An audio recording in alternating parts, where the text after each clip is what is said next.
Hello, my friends, and welcome to the Space Game Junkie Podcast. I, as always, am your co-host, Brian. And joining me, as always, is your co-host, Jim. Oh, man, I intercepted a signal from that LV-420. I went there, and they had, like, alien buds, man. It was like space weed every day. Are you talking about... It was alien buds. Yeah, it, like, jumped on my face, but I was high as fuck. Oh, so they just, like, slipped off? I don't know, man. It's Alien Covenant.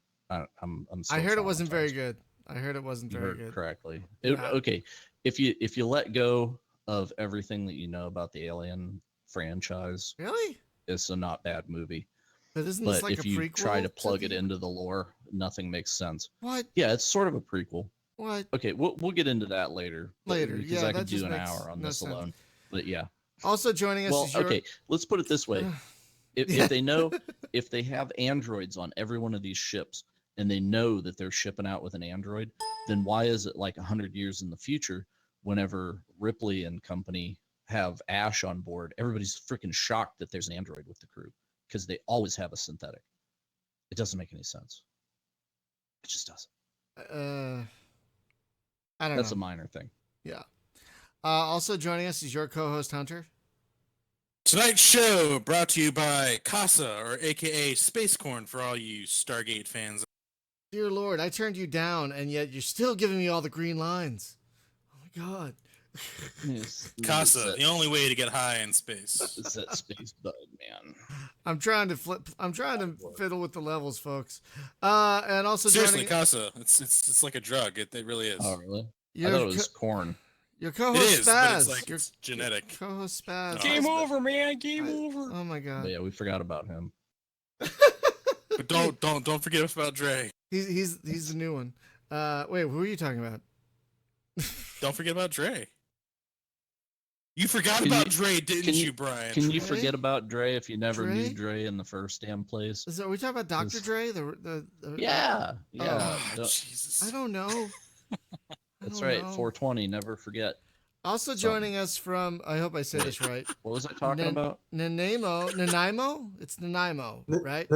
Nanaimo, BC in Canada, the co-founder and everything designer, which is the title you gave me, at Jellyfish Games. Am I remembering that right? Because I didn't write that one down. It's Jellyfish Games. Yeah, it was Jellyfish Games. Right.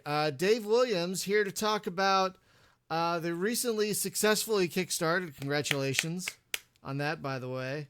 Yeah, thank you. It's either going to be a victory podcast or a defeat podcast, so it's good it came out the former, right?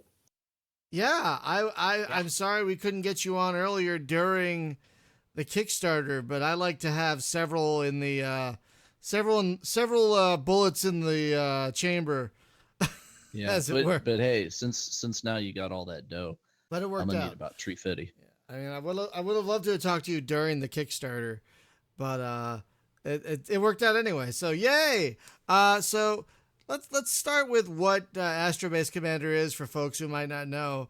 I'm sure most of the people who are watching probably do know and are fans, but for those who might be listening to the audio show and not know what Astrobase Command is, give us like the rundown, the bullet points, the elevator pitch of what Astrobase Command is, please. Yeah, okay. So Astrobase Command is a space game, obviously. Been in development about 3 years.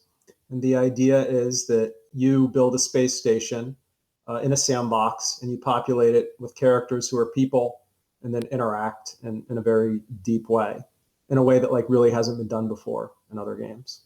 So it's about managing the space station and really like managing like the personalities of the people on the space station, because like that's what sci-fi should be about. It shouldn't be about, really like the lasers and the set pieces and the huge explosions. Like that's not drama. Like drama comes down to how people interact. So that's the focus of the game.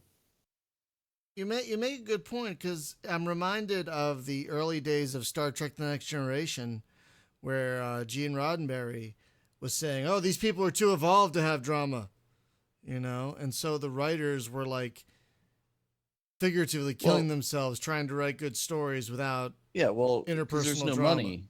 No money, no drama, right? No money, no problems. But Yeah. it worked out. I mean, it was TNG was a great series. After Roddenberry died, yeah, that was a great series. Well, that's what it takes. At least that's my Yeah. thought. Yeah, but Star that's Trek, if why- it was written today, it would be all about like copyright problems and intellectual Uh, property and like what Is you that are is that and what aren't allowed Discovery to is going to be? replicate. They go out to Totally. the It's frontier gonna to be find they're the yeah, it's going to be intergalactic like a FCC. replicator. It's a replicator thing, right? It's like you can make anything, but don't copy anything like with intellectual property or whatever. No, right? Because then like space piracy is not what you thought it was going to be. It's actually the replicator, and we're making sweaters and tennis shoes and music. I don't know. No, if they did Star Trek today, it would be like generic story that was skin Star Trek. That's it. Oh, that's going to be Discovery, and the Klingons will not look right no matter what. Because how many times can we reboot the Klingons? This is like the 4th Klingon reboot. Well, I remember they covered one of those in one of the TNG episodes where they said like they had like a virus that made them all messed up looking in the Yeah. original series. Yeah. Yeah, that's how they were able to like retcon the original series to make it like make sense. However, this is clearly a reboot with Discovery. Yeah. I Sorry. want a Fantastic Voyage episode where they have to shrink the Enterprise down and inject it into somebody's Like Inner Space? blood.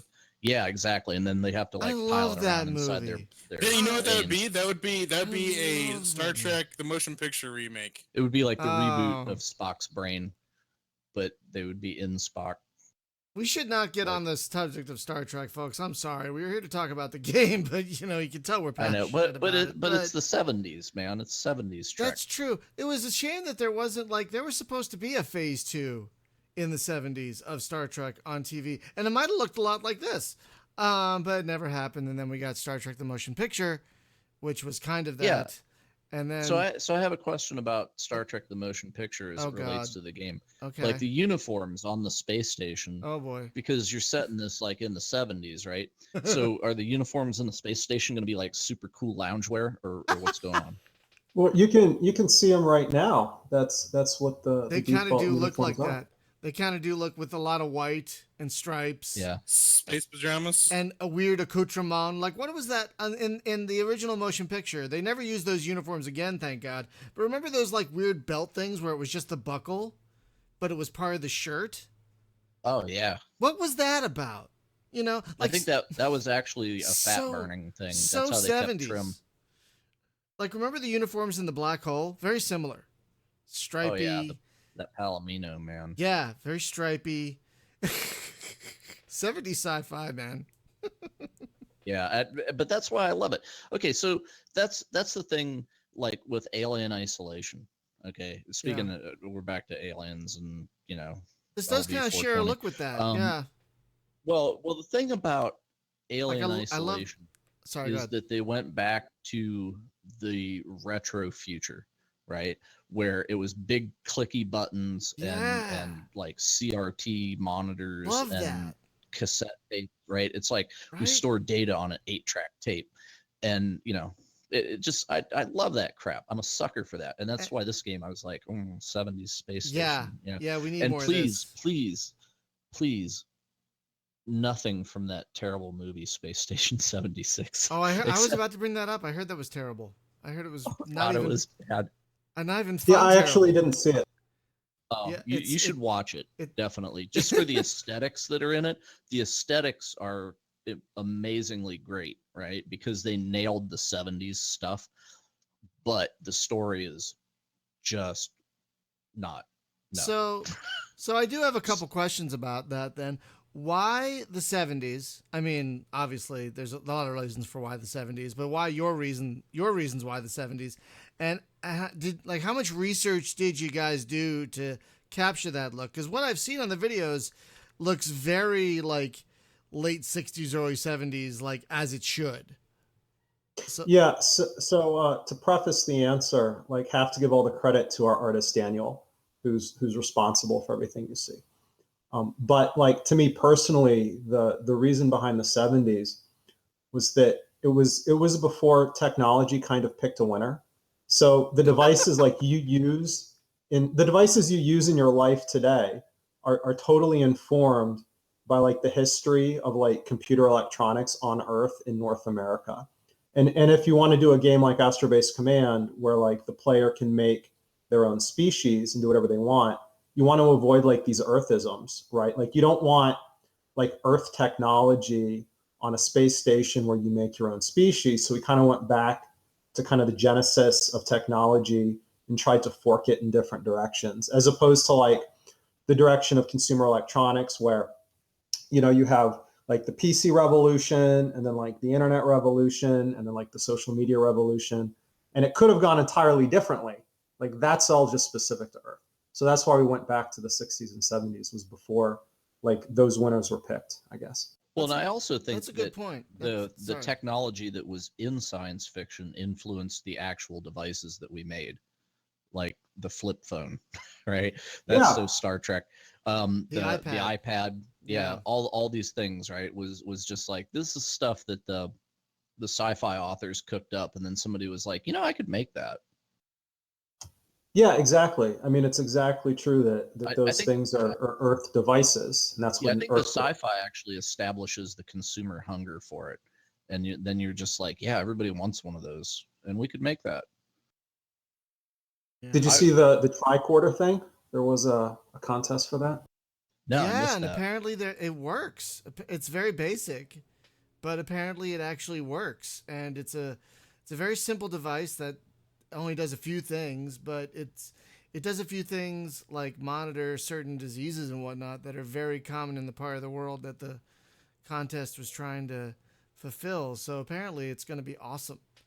And If that's they could like, just make a thing that like detects VD at about 5 feet, then the world would be a safer Yeah, place for the it's single called scene. tattoos. That's what it's called. oh, yeah. hey, Oh, I've got 3 of those. Anyway, Well, there you go. no, no, no, no, no, no, no.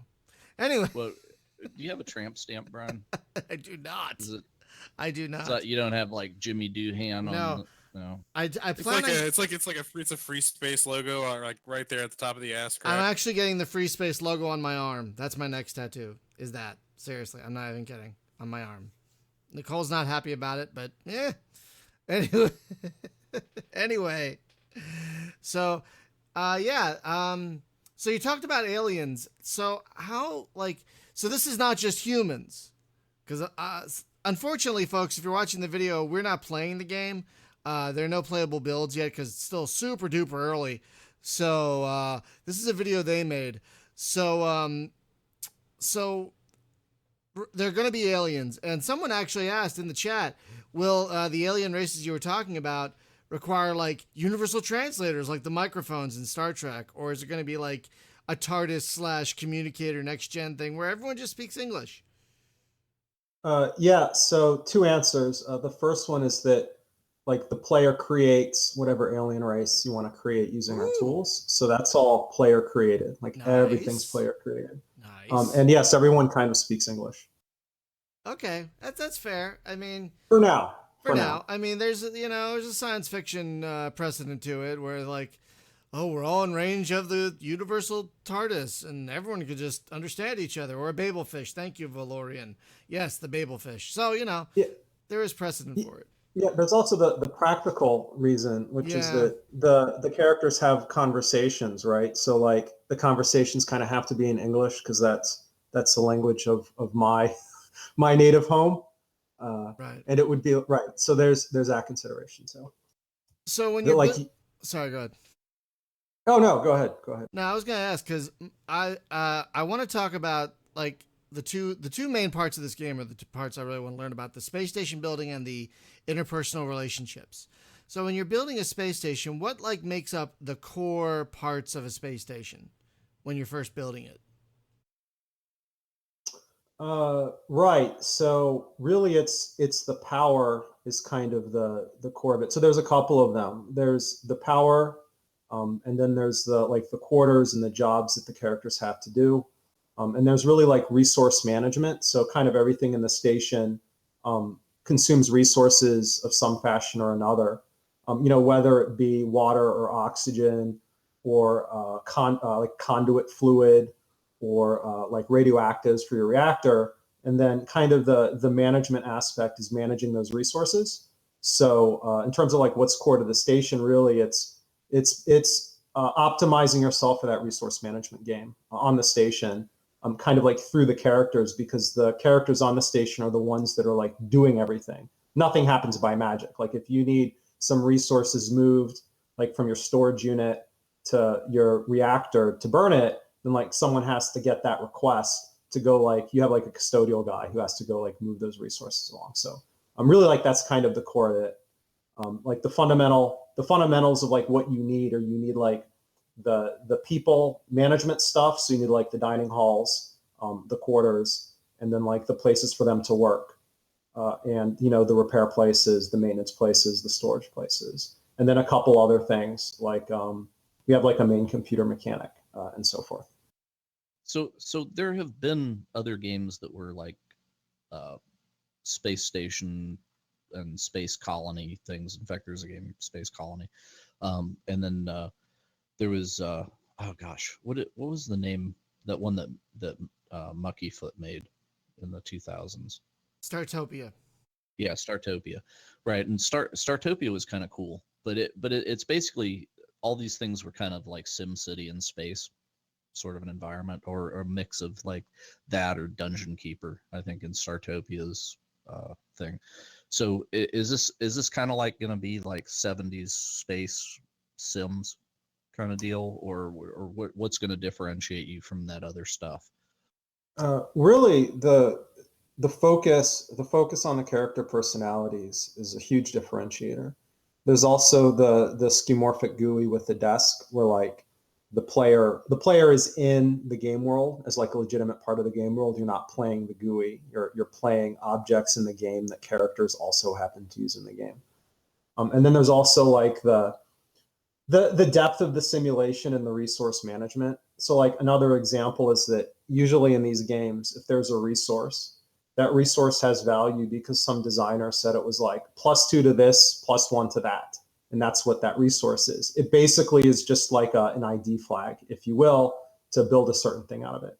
In Astrobase Command, the resources all have like different like materials properties that are the thing that you need to manage. So like, there's fluids, there's solids, there's, things that react with other things, there's perishables, and there's contaminants. So like when you set up your station, like the logistics part of it is like, how do I manage these different resources in such a way that like, if I have a conduit and the conduit breaks and it leaks a fluid, like that fluid could potentially contaminate other things because it happens to be a contaminant.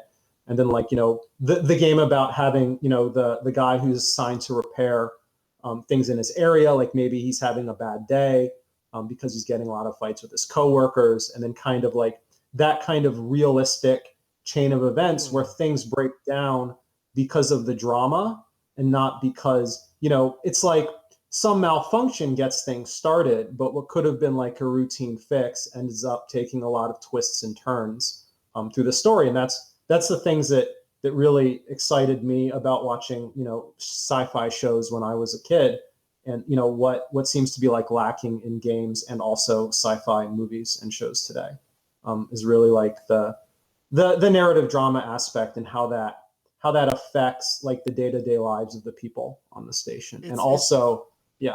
No, it's interesting you bring that up because I don't know if you watch Doctor Who, but on a recent episode of Doctor Who, that's kind of how the end of the world started. Not with like a big thing of nukes with the generals, but like this little tiny mistake in the lab. Yeah, I watched a season, but not that one, I don't think. It's the most recent one, so it just came out. But yeah, no, I love that idea because that is something. You're right. That is something that's not explored enough in science fiction. It's always the generals, the admirals, the lasers. It's not like the little guy that forgets to twist the nozzle all the way at the end of his shift because he's tired and all the oxygen leaked out or something. That's awesome. Yeah, yeah, that's exactly it, and not just like the obvious ones like being tired, but like the whole gamut of like human personality and like all the Oh, reasons like you might have a crappy day are the reasons that like they could have a crappy day like in the game, or a great day, or have really like the whole spectrum of kind of human experience, is what we try to capture.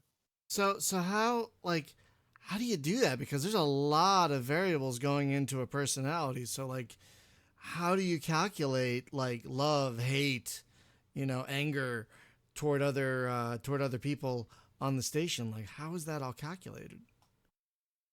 Yeah, well, first to explain how other games do it. So other games do it by having a stat, and just like you have like a health stat, or you have like a, I don't know, like a strength, vitality, intelligence, right? So they take that and they just rename it to like mood or like happiness, and then like that stat just like does a thing, and then the thing that it does is it's exactly the same as like you took physical damage. Well, now you took like mood damage. But with Astrobase Command, we spent a lot of time doing something different, which is essentially like I like to think of it as like a geometric personality system, where there's a whole system behind it, where really there's like math and details that go into making a system so that you could take all these different data points and kind of equate them in a very regular way, and then like know exactly what the outcome is. Like that was totally the focus of development. So like, how did we do it? Well, we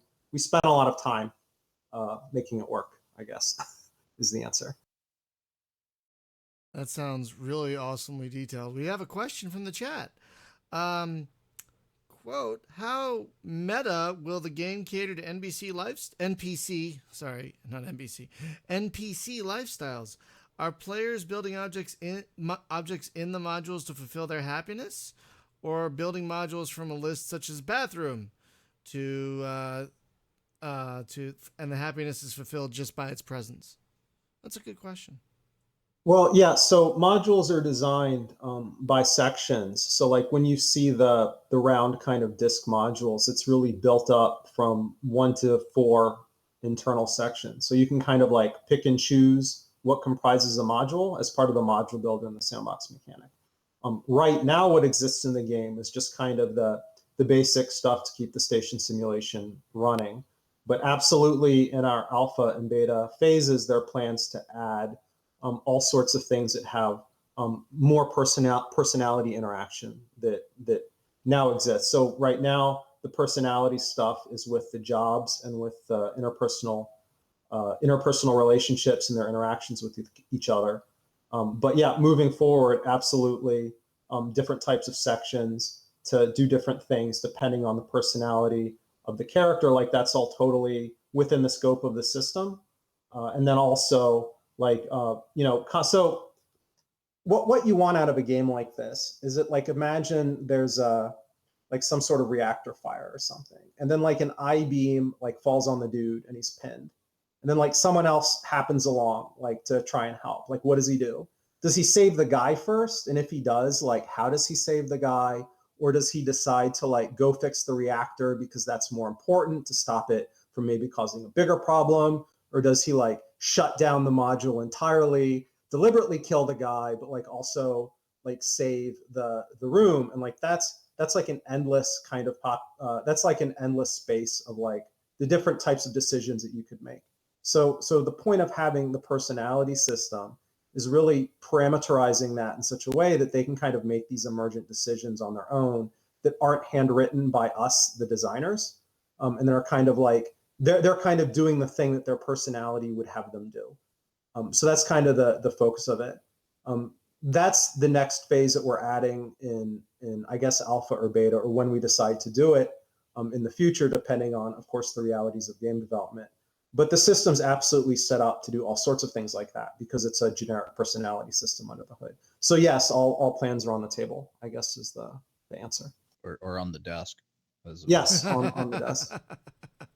Yeah, I'm liking this desk, especially like the Atari cartridges. I that love are it. plugged in on I there. gotta say, I love the whole idea of the desk that just instead of like you having this god eye view, of your station like a lot of other games, you're actually like on the station, which is Yeah, really well, nice. it's awesome because it zooms in. You can actually, watch the people walking around the rooms and stuff.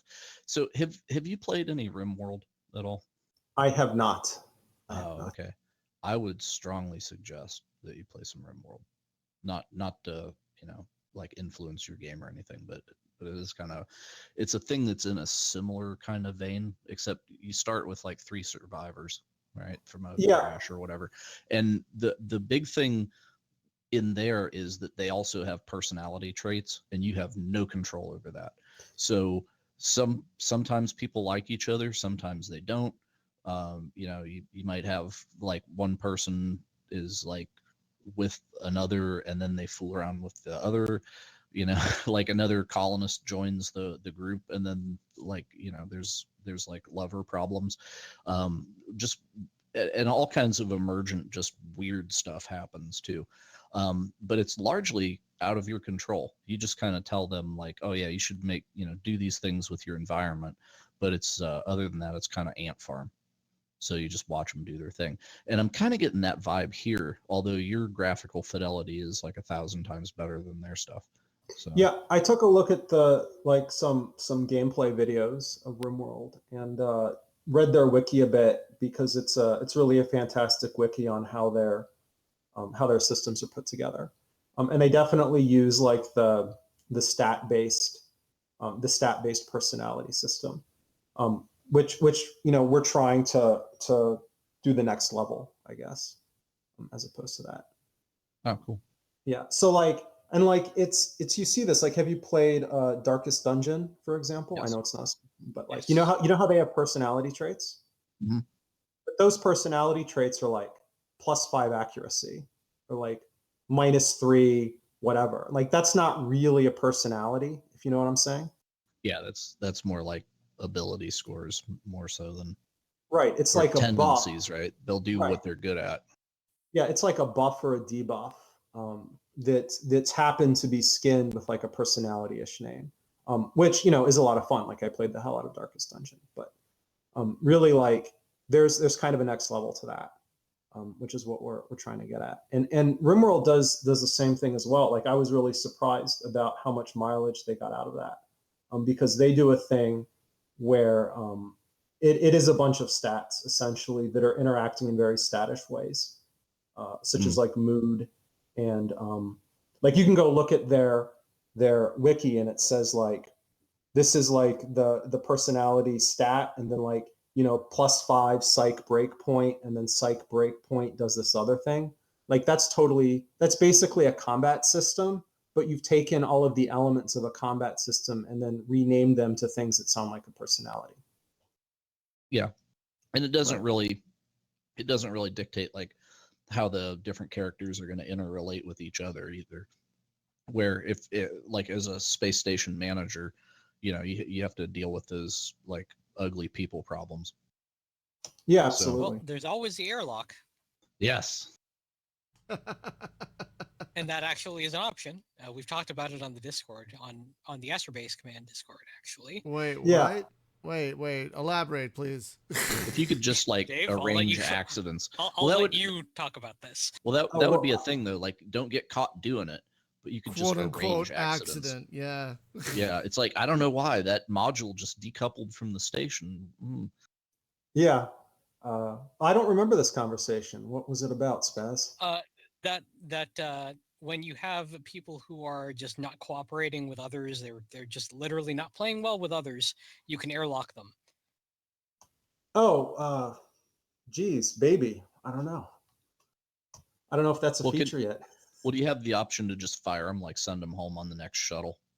Actually, no. There is no firing option in. It's Oh, really? it's basically yeah.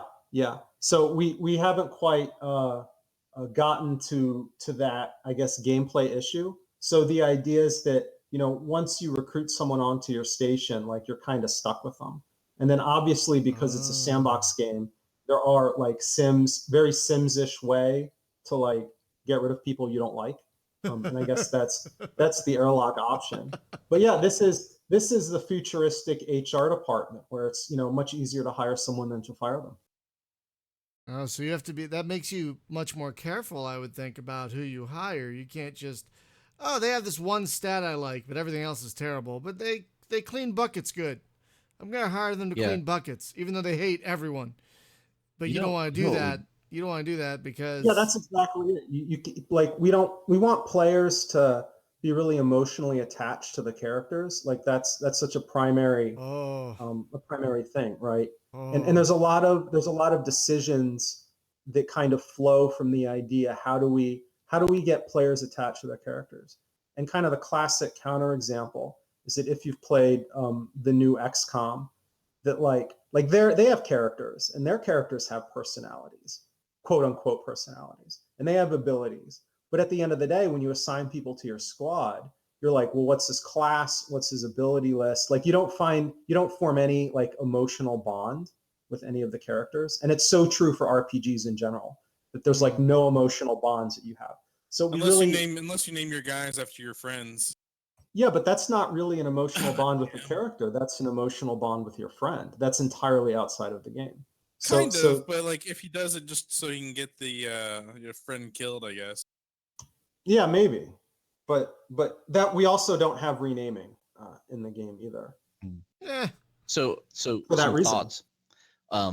First off, I would like to see robots in here, like some great 70s robots, like the Lost in Space kind of, like a walking garbage can kind of robot or whatever, just kind of low tech, high tech stuff. If you could get them in, or like, I guess, well, I don't think they would be like a recruit in there. It could just be like a fixture of the station, like you build a robot room and that's where it goes to recharge or something, and or whatever. But also like pulling from stuff like Space Station 13, where like perhaps one of the people that you hired is not who he appears to be, right? Like he might be an assassin or something, or a saboteur, or could be a synthetic, and nobody knows. Absolutely. There's designs for a security game that's actually exactly that sort of idea, where it's up to like you as the player kind of set the security organizational structure, like where the checkpoints are and what's going on. But the characters are the ones doing the investigation and the analysis of kind of uncovering these sorts of things. Yeah. Well, because that gets really weird, right? Like if we discover like the movie The Thing, right? It's like, oh crap, it turned out Johnson was an alien. It could be any of us. And then you have like the whole personality matrix immediately melts down, right? And your game would probably turn into a bloodbath disaster at that point. But that would be a terrible thing to do to a player though. Like if their station's like humming along really good, and then somebody like sniffs an alien artifact that they shouldn't have, and and then like the dreaded like the thing plague breaks out in the ship, right? Like it could be any of us, and the paranoia sets in. Yeah, absolutely. One of the cool things about the personality system that we have is that it would be up to you to don't put like a reckless guy on a mission who might do that sort of thing. Like if you as the player want to be super cautious, then you have to like send someone who's super cautious that like Bob isn't the sort of person that will recklessly, poke some alien eggs, and like John is, so let's not send John on this mission where, maybe I'm concerned about this thing. And then also like the sandbox aspect of having, being able to build decontamination rooms, or having ways of detect it coming in the front, because you're absolutely correct. You don't want to screw the player. And one of the biggest things that screws the players in this sorts of games is you have like a random number generator that like throws an event at you. And it's like not because you did anything wrong, and maybe it's because the game thought you were doing too well, that it throws some crisis at you that was just because the game said, oh, now it's time for a crisis. And Yeah, like which is that's very much the director thing that that RimWorld does, right? 'Cause yeah, it's like, yeah, oh, it needs to get interesting now. Let's have an attack happen or something stupid. yeah. Where like I have to the admit, I hate focus. that. I hate that. I'd rather have problems be more natural and fluid and organic rather than, oh, you just need a problem now. It's been too long since the last one. Ugh. Yeah, absolutely. So like everything in Astrobase Command is about like the emergent effects of things that you decide to do. And there's like really a very deliberate avoidance of RNGs like everywhere in the system. Thank We you. try to avoid having RNGs Thank you. wherever we can. Thank you. And I'm gonna admit I love But stuff will there that's be like cannibalism? no, that's maybe. not no. I love games that have like procedural generation, but to a point. Like I don't want like the entire fate of my game session to be on the roll of a dice. And I'm not trying to mention a specific game, but take that as you will. Tarsus. I'm not no. That's not But I think this is a word problem too, because like so many words in games are diluted way past their original meaning. So like I've seen, you know, if something has a dice roll, then suddenly you can call it procedural, you know, or if someone has like you know, a very simple piece of logic, suddenly it has AI. And this really like Mm. is the fault of the way the industry's going. You know, I'm from an MMO background, and back, you know, in the MMO space, the thing was a living, breathing world. How many MMOs have you seen that said living, breathing world when actually that's not at all what it is? It's a bunch of static quests that are written by writers, and you know, you follow in like a very linear path, right? It's a very linear path through a quest chain, but it's a living, breathing world.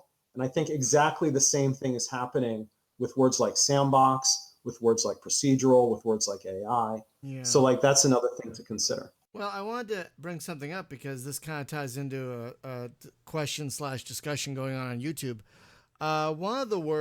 Some of the words I think that have lost some of their meaning are early access, alpha, beta. Like, I don't think a lot of players understand what they mean anymore. And there was a user on YouTube that asks $42 for an alpha of the game. What? And they're like, why do customers need to pay so much to beta test a game? Like they're using two different words in the same like paragraph, which is ridiculous already. Sorry, Trauma, but it is ridiculous. Why pay so much to beta test a game when the developers should be doing it themselves? And even though someone came to the defense and said, you know, developers should not be beta testing their own game, which is absolutely true, they also said they thought the price was too high. So that kind of leads into my question, because you're charging people $42 for this, for the privilege of playing it right now. Why that price? Yeah. So first of all, it's 42 Canadian, which is Oh. 31 American. Is it? Well, that's, Yes. I don't even think 42 American is unreasonable for a good game, but there No is wonder you people come here to shop for values. America, land of bargains. But yeah, how did you come to that price point for? It is an alpha. It's like pre-alpha. It's like not even It's not even alpha right now, right? It's like not even. Yeah. It's like not even playable right now. So it's like there isn't even an alpha. So Hey, what if it wasn't just a space station? It was a space mall because it's the 70s.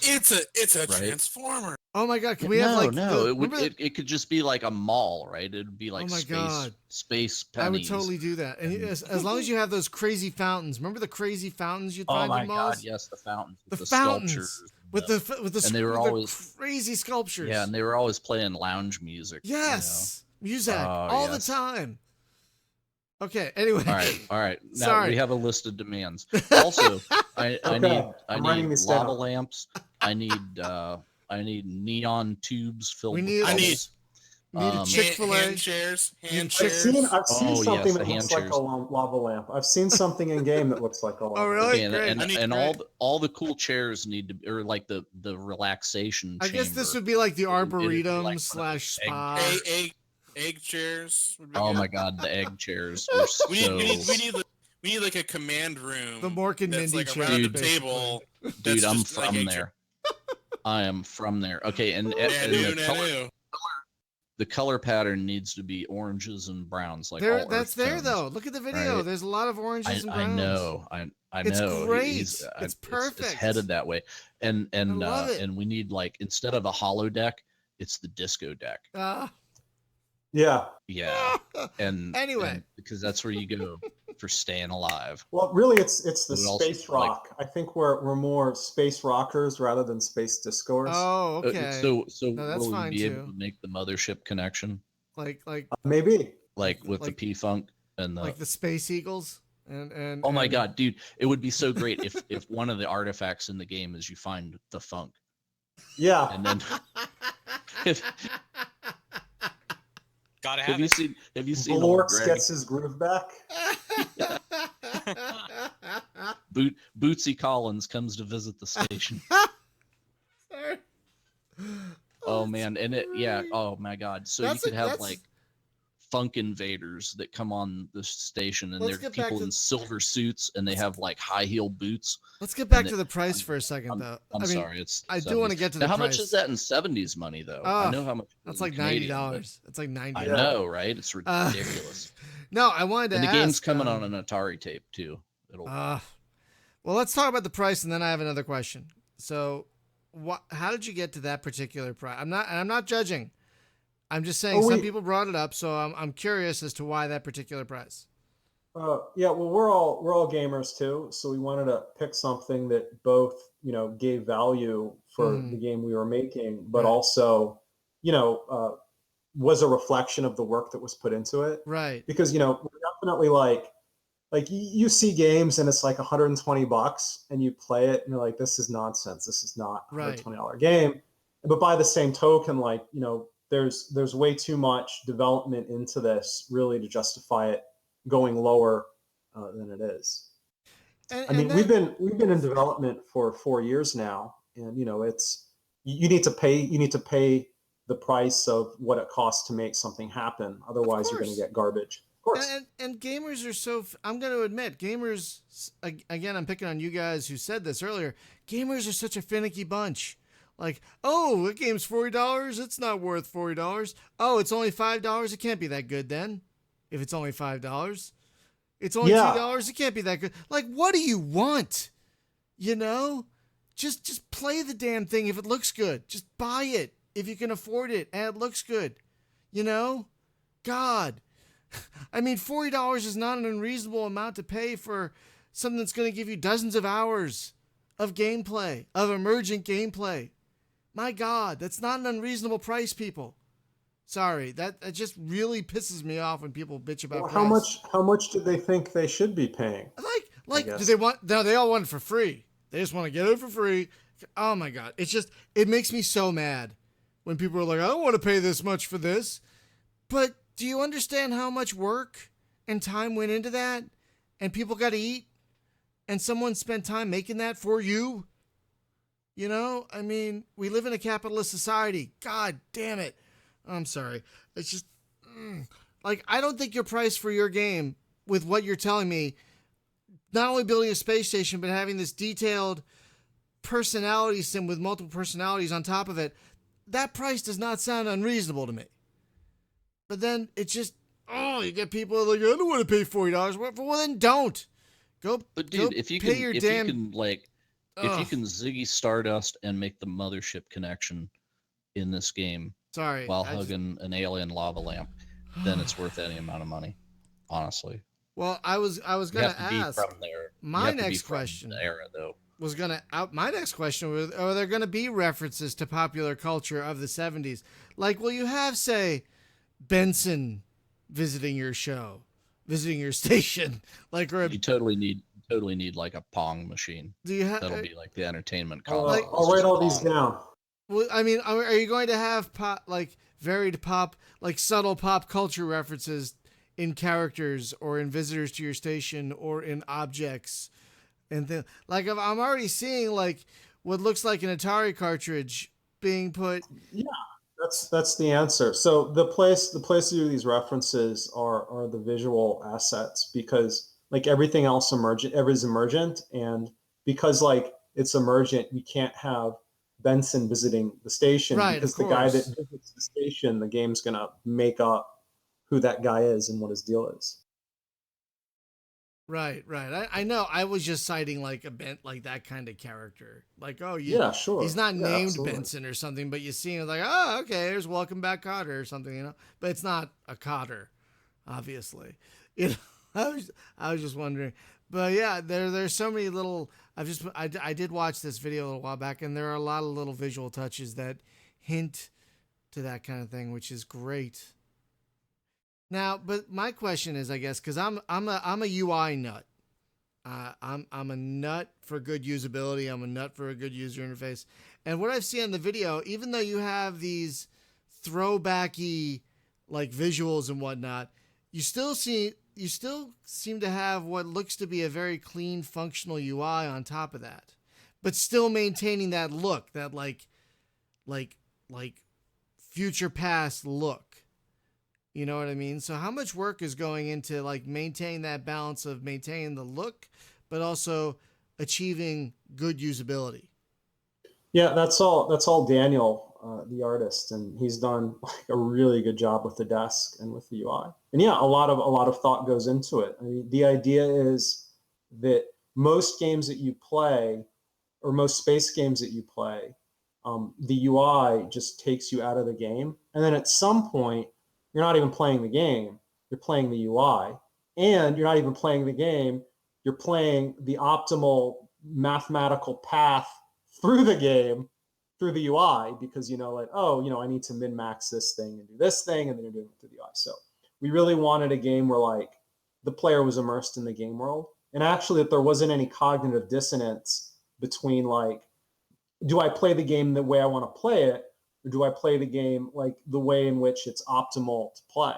So like kind of the example off the top of my head is from a World of Warcraft, or really any MMO, where like if you're like a healer, you're not playing the game, you're like playing the bars.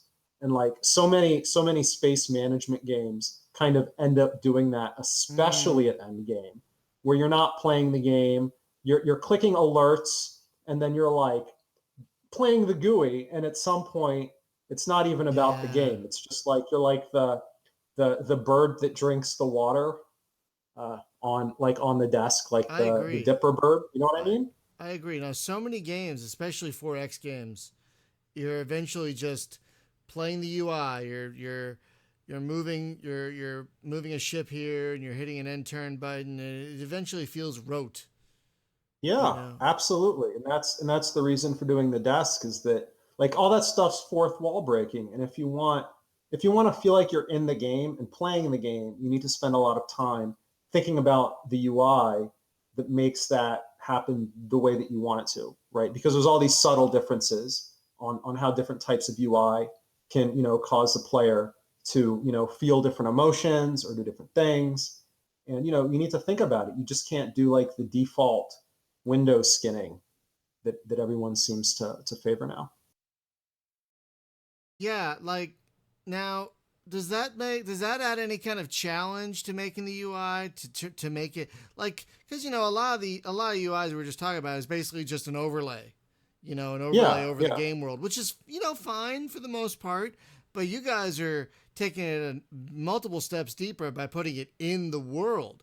So does that raise its own set of challenges to make it not only functional but actually um, consistent with the rest of its surroundings?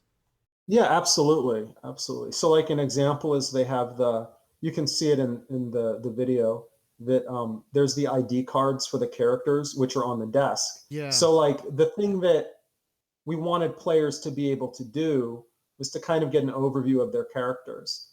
And if this were like a different game, it would just be like in a list, like in a menu somewhere.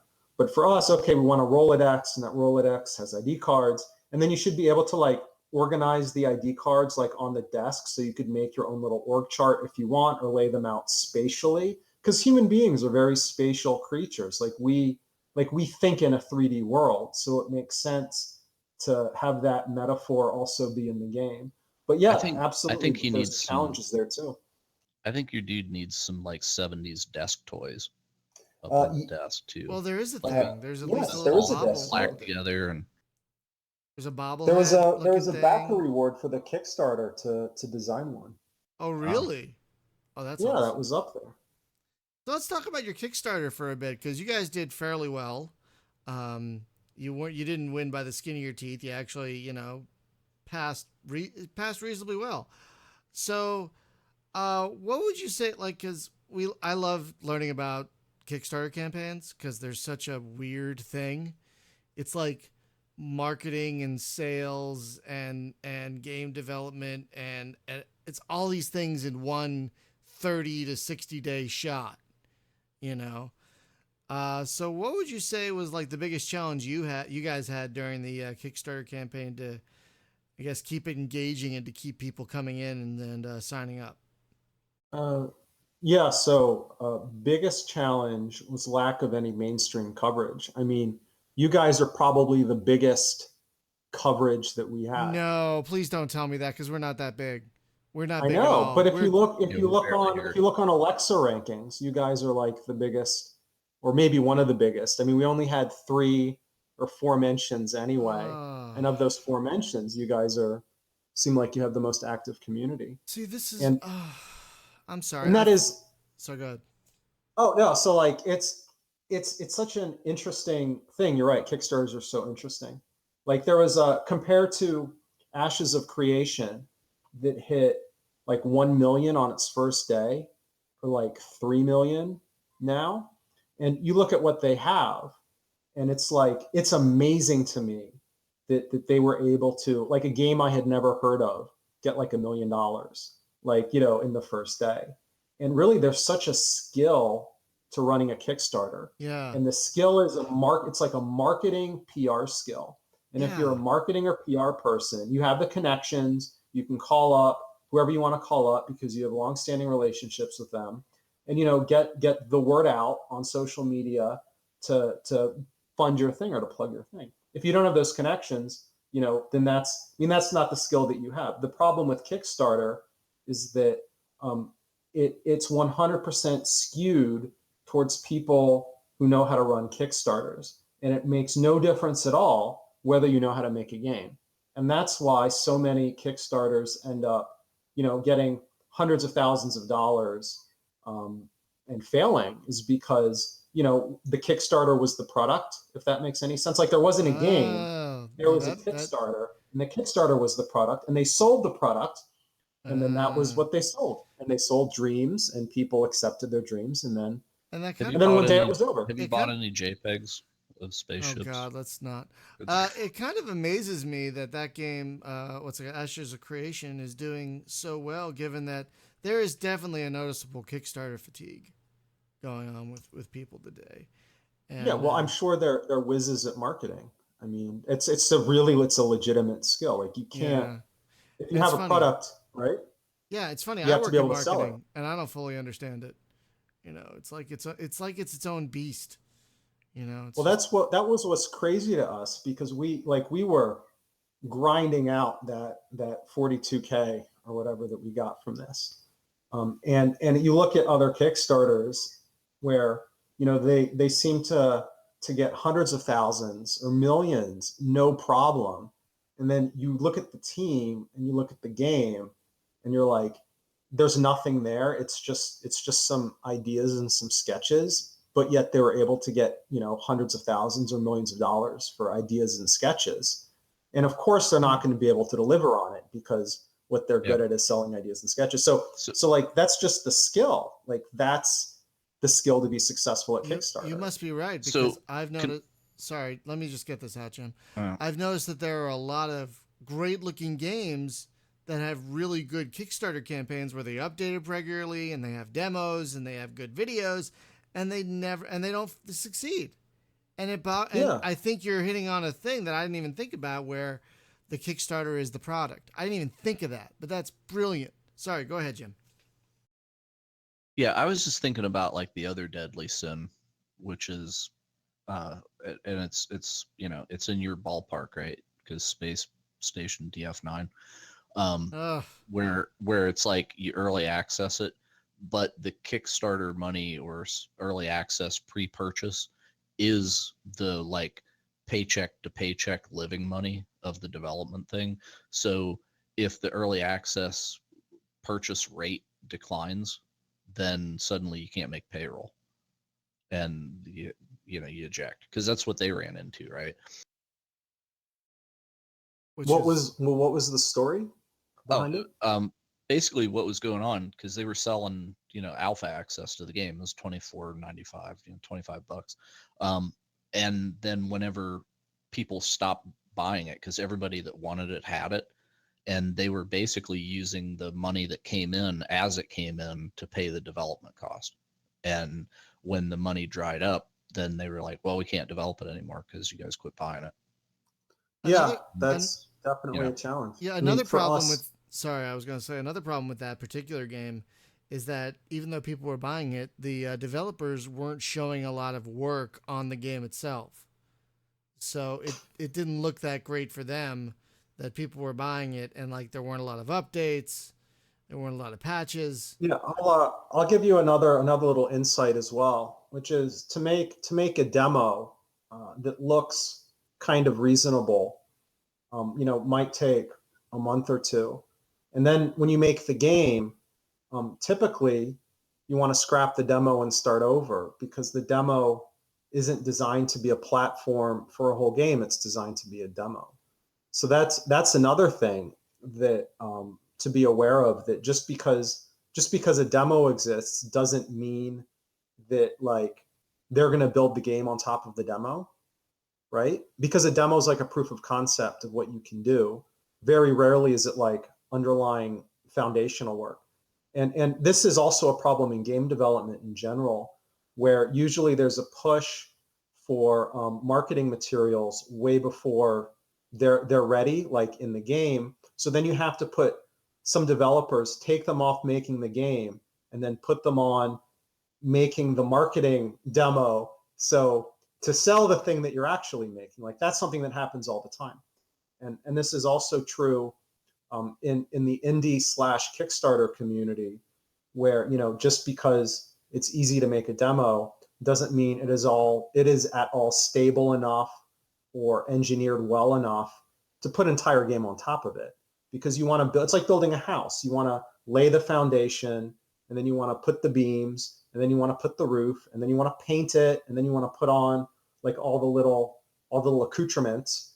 But like when you sell the house, what you do is you just put up one wall with nothing behind it. You paint that wall, you take a picture of that wall, and you say that's the house. But then when you make the house, you have to tear it down because there's nothing, like there's no supports or foundation, right? You have to go back and lay those first.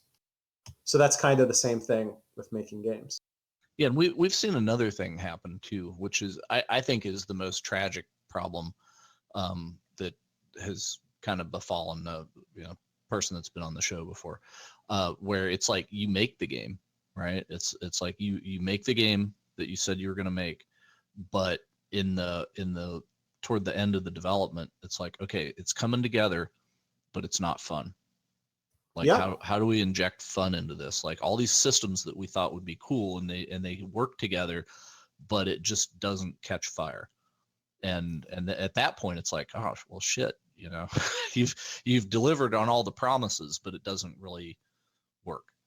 So, yeah, it's such a tough thing, because fun isn't really quantifiable, and there's so many times where the difference between something fun or something unfun is some stupid little GUI thing or some timer or some really quick fix, and other times it's like fundamental in the vision, and you just gotta, you gotta like trust your instinct as a designer and kind of go forward, because there's no way to know, there's no way to know like which category you're under. And then even if it's not fun, you kind of have to figure out, like, is it like a cheap thing that's not doing it, or not cheap thing. So I was working on, like, I'll give you a story about this. So I was working on an MMO, and there was going to be a MMO. Can you tell us? I don't want to name names. Okay. But there was a and there needed to be an internal demo, right? The managers needed to see, what was going on in the game. And currently there weren't any characters and there weren't any animations. There was like just the combat system. And so they were playing it and they said, well, you know, this isn't fun, right? This isn't fun. And it's like, yeah, but, you know, imagine playing a combat system. You have no GUI, you have no animations, you have no characters. Of course it's not fun. Even if those things aren't central to the combat, they're the things that players need to have fun interacting with it. So that's the other side of it too, that you could have all of your, like, the fun could absolutely be in there. And then it's just a matter of all the things around it to bring it out and put it in front of the player. Yeah. Well, it's okay. So you're from MMO land. Elite Dangerous. How can they fix that game? Oh, I haven't played actually. Oh, I have a copy. I'll give you. Yeah. You'll render Yeah. judgment. Like but okay. Well, the problem that they've got is that the game is huge, right? And it's all random number generated. Too huge. Stuff. Too huge. And it's too big to put a story in any one place. So they feel. I think really it's like, no, you put a seed, like you start it somewhere and you get a story. And it's like, if you want to do the story, you come to that place and it starts and then it takes you all over the place, right?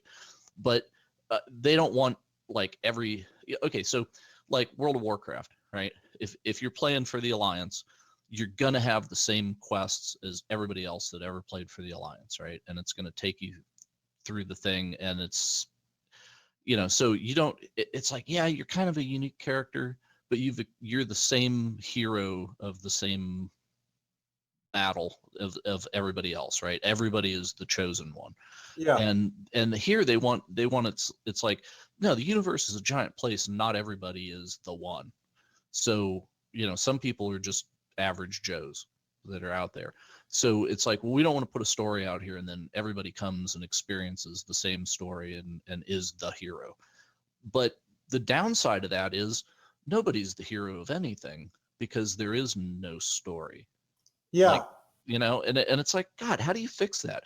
My personal thought is put the power in the players' hands, trust them, and put in some story creation things that they can do in very micro scale, like just in one system, they could write some dialogue or something.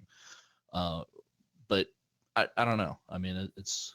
Yeah, maybe. You know, the difficulty, or the Warcraft example was a good one, because this is the problem with storytelling in the industry, where it ends up being like a money problem.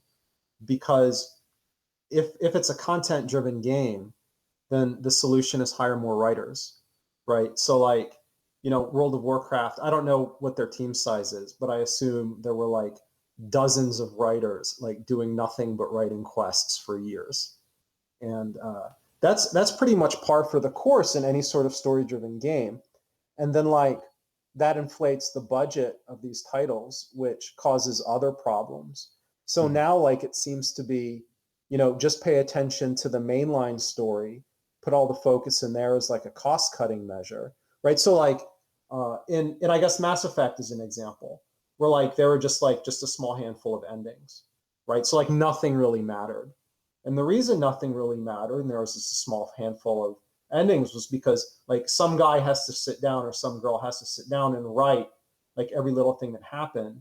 And if you want to branch your stories, well, you want to tie them back together because those set pieces are expensive. Like those cinematics are expensive. You want to get mileage. Well, not only that, but whenever you have an episodic game, you know, it's like, well, we have game 1 and then 2 and then 3. Well, where do you start game 2? You have to pick up where game 1 left off, which means you have to make sure that game 1 leaves off in a defined place, right? So it's like, well, I can't make a radically different decision than anybody else because it's going to come down to, you know, at the end, I'm going to have to stand in the exact same place that everybody else did. Yeah, exactly. And anything that you think is a choice is just cosmetic, because if it wasn't, it couldn't be episodic. Yeah. Well, the thing that kills me with MMOs is the whole, like, okay, we go and we kill the dragon and I step out of the dungeon and the whole town's lined up and they're like, yeah, you're the hero, you killed the dragon. And then the dragon's back and the next guy steps in. Yeah, dude. And it's like nothing stays dead, nothing changes the world. But in Elder Scrolls Online, when it first launched, they tried.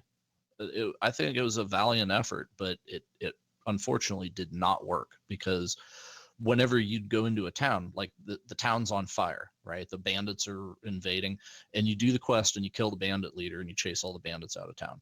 And then when you step out, the fires are all out and they're rebuilding, right? Yeah. But somebody who hasn't got to that level of the quest is still in the instance of the town where it's on fire. I can't see him and he can't see me, but we're in the same party. That's a problem. Yeah, that's the phasing solution, I believe. Yeah. Yeah, I forgot what the term was, but yeah, you're exactly right. That's the term that they used. So the phasing thing didn't really work, because you're walking with your friend and you cross an invisible line and they disappear. Yeah, it's really a context problem. So, and this is something that we've dealt with in Astrobase Command as well, as part of the personality system, where when you think about like what gives something context. So in the MMO case you were talking about, the context is that like the dragon burned down the town, and presumably like people are homeless, people are like running around scared or whatever, and then they're like worshiping the hero because the hero saved them. Right? These are all things that a designer would typically have to go in and do deliberately for each case, to give everything context, not just each case, but every kind of combination of cases, which is where it starts getting to cost a lot of money. So the phasing solution was basically how do we make like a mainline thing where we can customize the experience for you, because we're giving it context for you. We don't have to worry about all the combinations because we phased those out. And then the next guy coming in gets the same thing, right? That's the phasing solution. Yeah, but at least it appears that the dragon stayed dead, right? So yeah, it's kind of like, oh, okay, I can allow that, but you have to have a way, the way that they did it, where there's like an invisible border that you cross and then somebody just evaporates into thin air. That was kind of jarring, and it was like I was playing that with my wife and she ejected right there. She was like, nope, I'm done. yeah. So, and then going back to fix that, another thing that they've done that kind of bugs me is whenever games don't have a difficulty level where, it's the elite thing again too, right? Because not specifically the sin that elite has, but sorta. But it's a thing about carrot on the stick, right? So what am I playing the game for? If there's not a narrative that I'm trying to get to the end of the narrative, and you have to make it difficult enough for me to progress, that I have to feel a challenge, right? That I'm overcoming things. And then you also have to like hand me a reward at a sufficient interval that I feel, that I'm making progress, and it keeps the carrot on the stick, right? And especially in a game that's subscription based, where you need people to stick around for months and years, right? So you have to try to keep that relevant, right? And keep the person, engaged with it. But God, other than time sinking things, they have a hell of a time doing that, because it's like the content in Warcraft, I could probably just plow through in a night if it wasn't for the grinding part of it. Where you see that too, like they put a new expansion out, right? It's like, oh, we go from level 50 to 60 now. And then like by the end of the weekend, like the hardcore guilds have already like ripped through it. Yeah. And it's like, well, absolutely. gosh, how do you, and you can kind of fix that by trickling content out episodically, right? It's like, we're going to increment the story every month, so you better stick around for the next increment kind of deal. Well, but it's the thing of keeping the challenge there. So what Elder Scrolls Online did is they said, well, it's a bummer that people can't play with their friends. And one of the most heinous games for this is Hunter and I tried to play The Division, the Tom Clancy thing. If you're like 2-3 levels higher than somebody else, everything spawns at that person's level, and it will one-shot kill anybody that's lower level. Right. Yeah. So there's no auto balancing there. Yeah, so it doesn't bring them down to the low guy level. It doesn't bring the low guy up to the higher person's level. It's just like See, you're going to deal in with Guild this. Wars 2, in Guild Wars 2, if you do PvP, like you go in, everybody just gets like put at the same level, and you go to town. Yeah, but Yeah, the that's problem, another solution. well, the problem that they did in Elder Scrolls Online, because they got rid of the instancing, the phasing thing, and that's kind of better. So I went back and I was playing it, and then they changed that last giant patch that they put out, where they said, okay, what we're going to do is on a per player basis, we're going to scale the monsters difficulty. So you can take a level 1 character and he has a friend that's in the end game content. That friend can have him join the party, and he won't become level 50, but the monster will, for him, will appear like it's level 2. But for the level 50 guy, the monster will be level 50. Then what's the And point of progression? right, there's that's the right. problem. And I also don't feel any danger because there's no place that it's like, oh, I can't go there, right? It's like I'm not ready yet. I need better stuff, or I need because it's just like, oh, well, cool, man, take me to the end of the game. Well, Well- the source of all these problems, I can pinpoint quite quickly, is that game designer is a dying profession, and what it's being replaced by is banker, and that's the answer. What? Ooh, sick So- burn, but true. So like games, to give an example, in the late 1990s, the cost of a AAA game was about $500,000 to $1 million. You get your AAA game.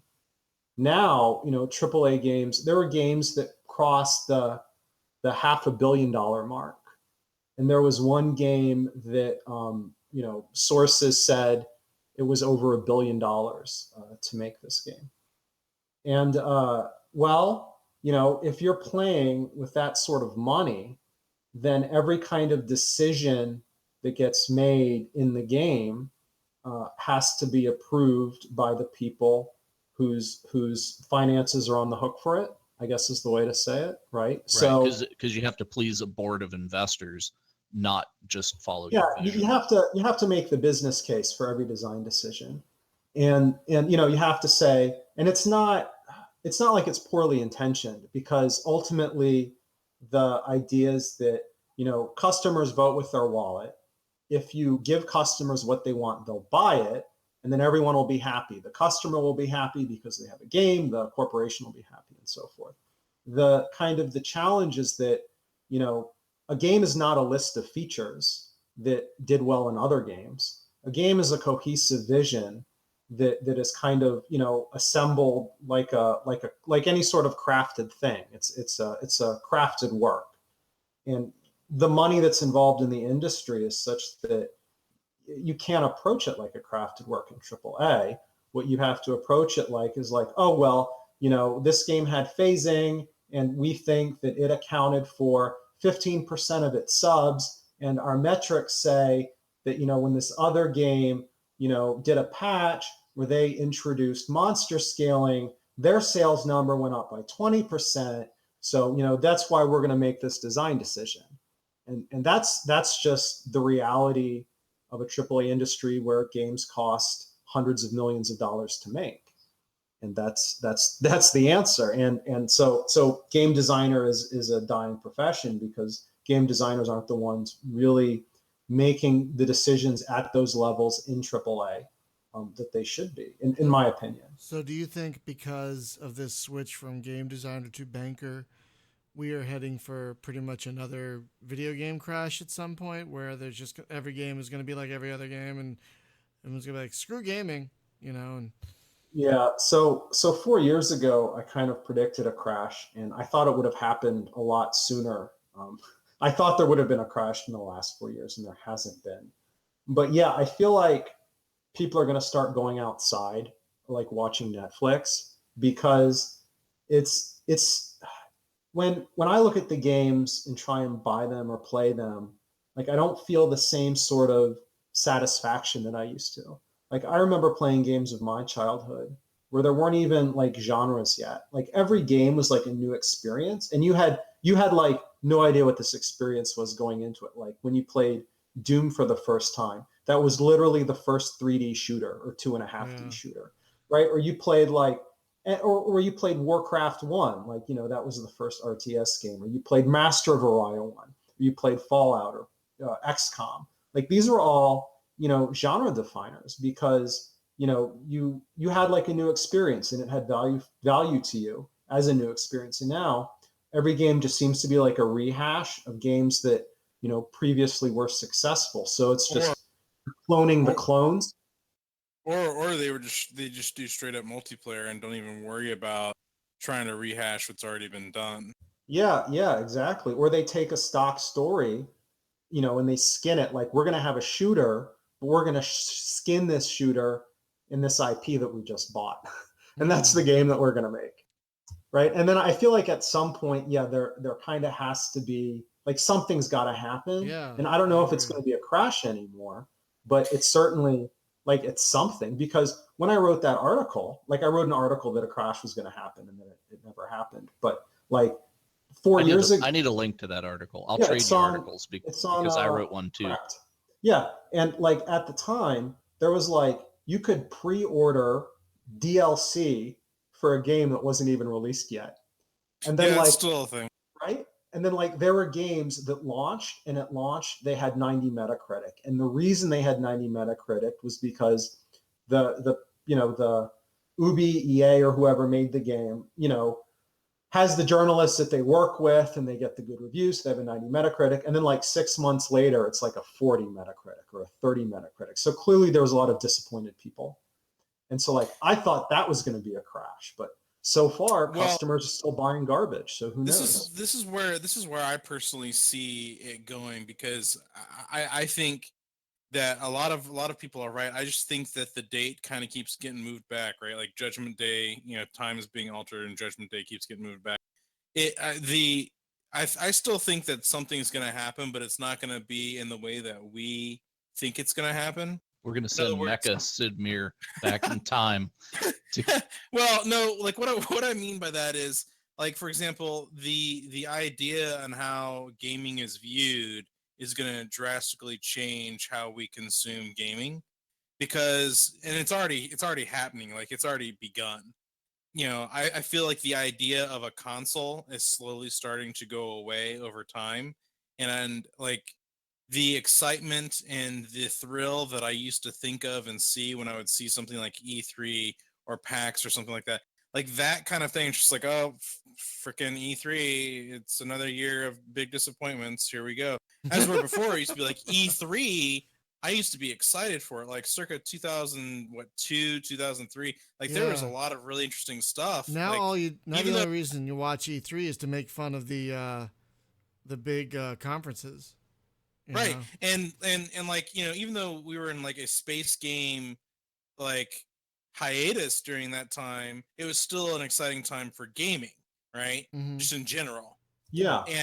And like now you see there's no, I don't see any company loyalty anymore. Like the idea of a fanboy to me is slowly dying. Maybe for better or for worse, I don't know. But like there's really no brand loyalty anymore, except for with Nintendo.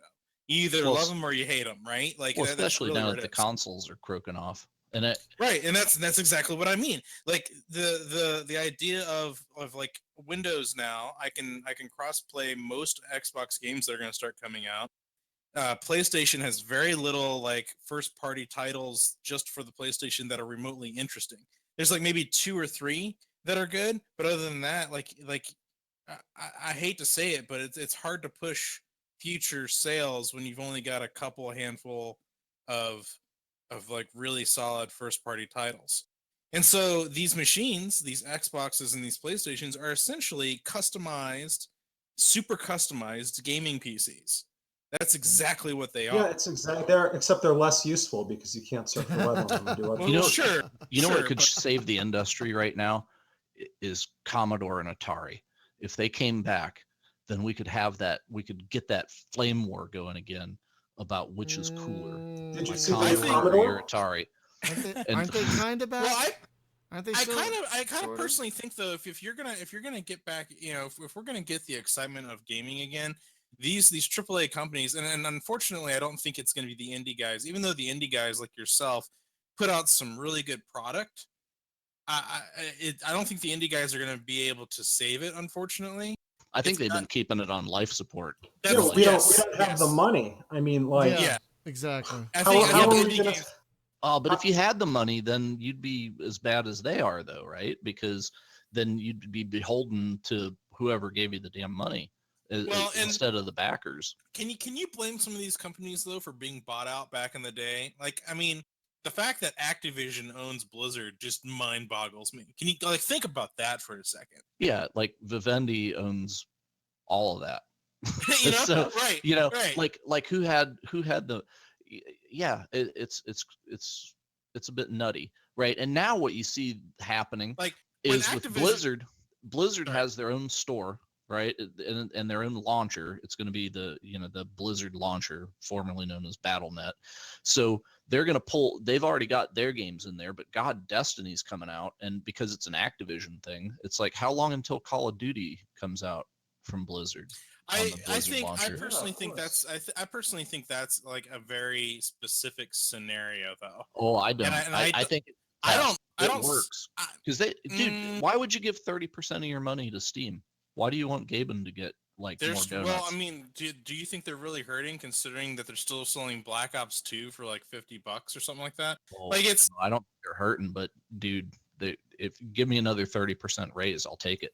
Yeah, Right? that's Steam kind of has you over a barrel, but at the same time, it could be a lot worse because before there was Steam, like you had no chance as an indie of No. getting anyone to buy your stuff because you had to go negotiate with like CompUSA to put your game on its shelf, and if they didn't know who you were, then yeah, and you too had to bad. pay for like physical media, like printing, Mm-hmm. Yep. a lot of. So that brings up my final point to this is the idea of like the excitement, because I agree with you. The way I play games now, I do not nearly get as excited or interested anymore. Mainly because maybe it's because I'm older and it's like for each phase of life there's a new season. But like at the same time, I'm still trying. Yeah, And I We're still reject that chasing that logic. dragon. We're still chasing that dragon. Yeah. I think Yeah. it's oversaturation is the issue here. But Well, yeah, yeah. I think that's then that's what it boils down to, and the oversaturation and the lack of strong, solid narrative for games from Yeah. these bigger companies. Yeah. That's what I think is really missing. Like, Yeah, sorry, go ahead. Too many Because multiplayer, too many it's battle interesting. arenas, too many MOBAs, Yeah. too much So, of this like, multiplayer Like stuff. I remember when I would get a game from Egghead Software and put it in my backpack and ride home with it all the time thinking about, oh, this game is going to be sweet, and like popping it in and installing it and be the best thing ever. I'm still While it's chasing that. installing, you're like rubbing the manual. Yeah, on your you're face. like reading the Sniffing. manual, like the anticipation's getting higher as you read the manual while it's Yeah. installing, while you're flipping floppy disks from one drive to the other, and it's like there is not that surprise anymore. Really, you're absolutely right that there's not that Click, excitement download, anymore. come Well, back yeah, in 5 because minutes. any kind of AAA game, the hype train starts rolling like 2 years ahead of time, and then the pre-orders come in, like a year and a half out or whatever, and it's just like, dude, you got to get hype. And then the disturbing thing that I see, because you'd mentioned about pre-ordering DLC, Battlefront, I think, was leading the charge, and then Battlefield 1, of course, sealed the deal, where it's like, okay, if you want to buy the Uber pack for the $129, then you'll get all the DLC because we're going to split the game into 4 sections, Yeah, basically. do you see what I mean by bankers being the new designer? Oh yeah. That's all it is. But to speak about the excitement, like it's absolutely true that the more money that's involved in something, the more risk averse everyone is, and innovation is risky, and lots of studios used to fail because their game didn't pay off and they went out of business, and that's being hedged by do something that has been a proven market success. So the word that I hear all the time is benchmark, in the sense that we want to take benchmarks from other games. right? So like, you want a combat system. Well, we're going to benchmark WoW's combat system, or you want this, and we're going to do this. And like, that's how the conversation gets started. Actually, the conversation gets started is, we're positioned in the marketplace to make a game of, and we want to make, like, space games are hot right now. Actually, Mars is hot right now. So we're going to, and this is true, Mars is hot right now. So you're going to see a lot of games about Mars because Mars is hot. Summer on Mars. Right? And like, not only is Mars hot, but sandbox games are hot. So you're going to see a lot of sandbox games on Mars, and or colony building sandbox games, or space games are actually making a comeback too. And so like, this is kind of how the conversation gets started to make a game, which is not like how it should be, because how it should be is someone who's like a professional game designer says, I have this really great idea about a game that like comes from, that space within me, and I want to get it made. So I'm going to convince other people that it sounds like a cool idea, and let's make this awesome game. Not like the Hollywood model of like we need a summer blockbuster that hits these 5 bullet points. And that's why games aren't exciting, because they don't come from excitement. Like I guarantee you the designers making them and the everyone making them isn't excited about it, because who could be? Well, then, so you see something like with Star Citizen, right? Because space games, that's how I was about to bring that up, were just flatline, right? There's no such thing as a space game. And then Chris comes out and, like, boils up all that money. And then everybody else on the street, like in the boardrooms, right? They're like, space games are hot. Look at all that money that he just made. People are willing to throw money at this shit. Make space games. Here's the interesting thing about the Star Citizen thing that I was going to bring up is, with the whole more money risk averse topic that was brought up. What my thing is what happens, or what if somehow Chris Roberts actually does it? I'm not holding my breath, and I'm very critical of it, but at the same time, I'm also, there's like a glint of hope in the very far back of my mind that says, what if he actually pulls it off? It may not be in the time frame that he said it was going to be, but maybe in the next couple of years, it actually comes out and it's like the hottest game ever. Well, as long as we continue to plug it, or as long as we continue to fund it, he will continue to plug away at it. Yeah. But the fear is the DF, the space station DF9 problem, where, okay, yes, he has raised 150 million. How much does he have on hand? Like, how much have they burnt through? Because he had like 5 studios crank, and he decided to make a major Hollywood motion picture in the middle of the damn thing, and it just like was just eating money. So I would like to know what the bank balance is now, right? Because if it turns into a situation where they're living hand to mouth trying to pay payroll, and they have to keep selling JPEG ships to do it, then they can't let that be known, because consumer confidence would immediately crash dive, and nobody would be giving them money, and then they're dead, right? So you can't admit that if that is the case. But it's like a weird catch-22, right? It's like, I think if you do a Kickstarter like that, it's almost like, hey, you were publicly funded, therefore your books need to be public, because we need to know where the damn money went. Show me the money. Well, I mean, like a small thing. Okay, well, $100,000, whatever, right? That's not extreme.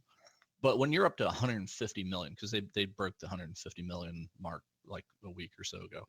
When you're 150 million into it, at that point, I think you need like public accountancy, right? Like, show us the books. Like, how much? They're much never going to do that. Oh, like, of course not. That's not. When you got $150 million, I think the mob calls and says, "Hey, you want us to hold that for you?" But that's really not a whole lot of money in game development. I mean, that's an average MMO. Yeah, well, if Star Citizen an average MMO? No, it's trying to be innovative in 10 different ways MMO by people who, maybe aren't MMO developers. Yeah, so of course it's going to run out. Well, and the thing like with Elite is, it's like, let's take a single player experience. If you would make it co-op, okay, so let's use Skyrim as a perfect example. Skyrim / Fallout 4. Take that game and you say, okay, we're going to make this a multiplayer experience. If you make it an MMO, you get a watered down thing that nobody's happy with because it's no longer the game that it was. Yeah. But if you make it co-op, like small co-op, like 4 people, right? You do like a Borderlands scale of multiplayer with it. Well, you can stay true to the original thing, and you have the hero, but it's just like 4 people that are the hero collectively, right? Yeah. But it's still the hero's journey.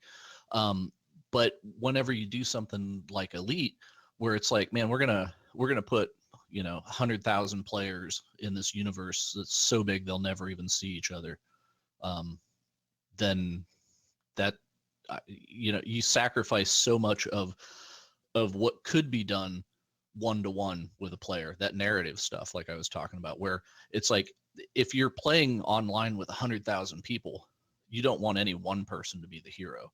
But if you're playing alone or with a couple friends, yes, absolutely, your group can be the hero. So I think whenever you MMOify something, you lose what it was, and it just becomes an MMO at that point. And that's where I feel a lot of these games, Star Citizen, Elite, whatever, they're going to suffer mightily because of that. And like, imagine Grand Theft Auto 5 if it was nothing but the online mode and there was no single player thing, then that would be a shell of a game, right? It's still fun in multiplayer, but the single player experience is a bajillion times better. So, but the thing that you guys were talking about, like the crash and such, and then Star Citizen and stuff, I hope to God that Star Citizen does not fail, because upon that hinges a lot of the consumer confidence in the whole crowdfunding thing, because it's going to be the story that everyone will talk about forever. It will just be like $150 million and collapsed, right? Where's the money? Here's the scandal. It'll be like the what the baseball guy, Kurt Schilling, was it, with the MMO, and then it turned into a single player game that they were making. Kingdoms of Amalur. Yeah. Kingdoms of Amalur. With the lawsuits are still going, right? How long do you think the lawsuits are going to crank on Star Citizen? Like, it'll be amazing. And I think the fallout from that, because as we've discussed about the game space above a certain amount of money, once you're into venture capital stuff and that, then it's game designed by a committee of investors, right? So at that point, when the investors get jittery because there's nothing but talk about this giant problem, then the investors are going to yank back, and then you're going to have trouble getting any game funded, even at AAA level.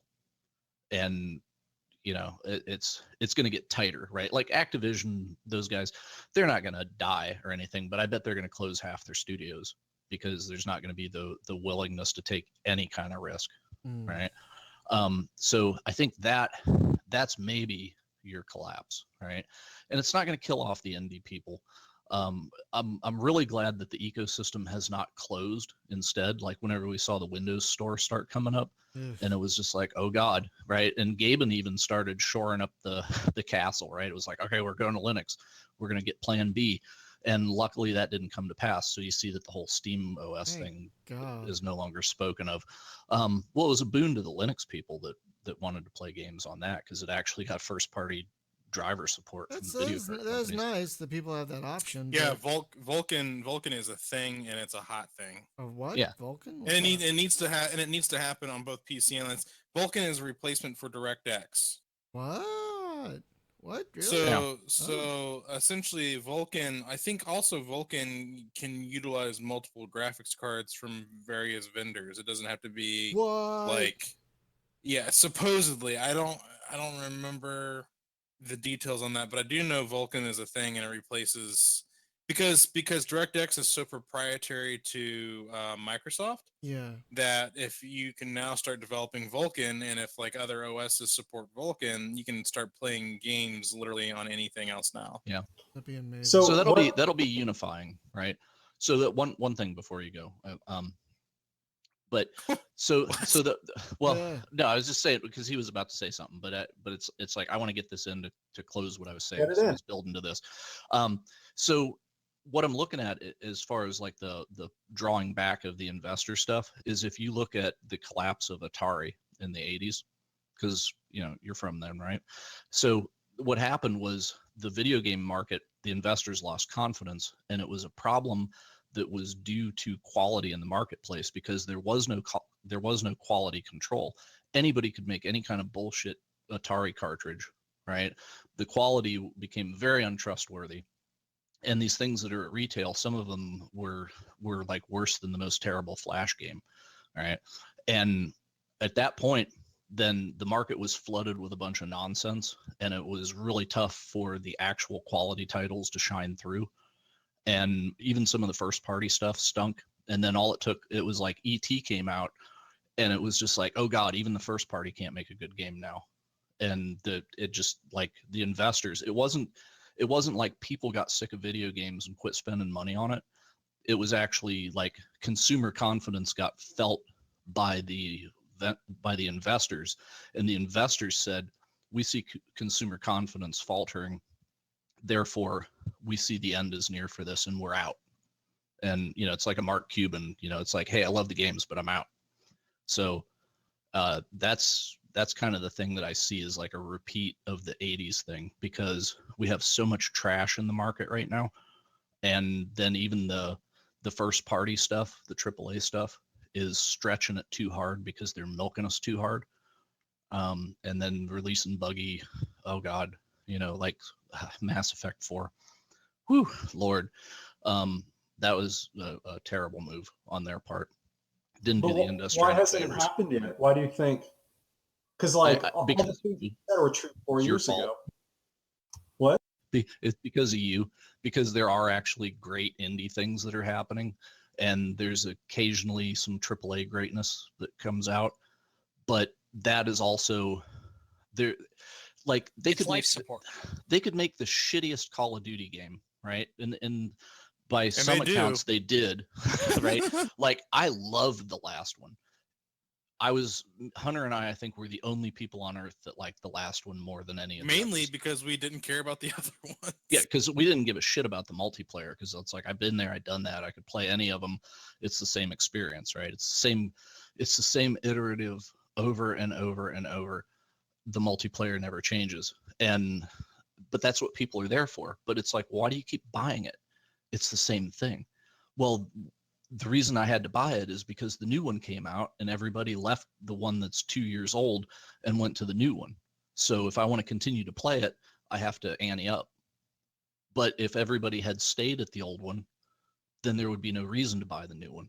So the only reason people bought it is because it was there, and the crowd started trending in that direction. But I don't see in the iterative ecosystem of like, hey, we're going to make an Assassin's Creed every year. We're going to make a Call of Duty every year. We're going to make a Madden every year, right? And it's like, well, what actually gets changed in these? Why is the experience better? Well, it's not really. Yeah, I find myself telling people more and more that like games are a waste of time and you shouldn't play them. But like really this is because that's the games that are out there. So yeah, totally agree. Yeah, it's just I think the reason is like you see things that come through. Well, like we got a big burst of the whole walking simulator genre that popped up, right? And I don't think it'll be around in some way, but I don't think it's going to be like as many games coming out, right? But it was like Life is Strange and the other one where the girl goes home and whatever. But it's stuff where it's like you walk around an environment that there's nothing but narrative, right? There is no combat. There is no anything but the story. And that's cool, man, for people that dig the story thing. And I can tolerate that a lot more than like an interactive text novel kind of thing, which there's a bunch of that crap on Steam.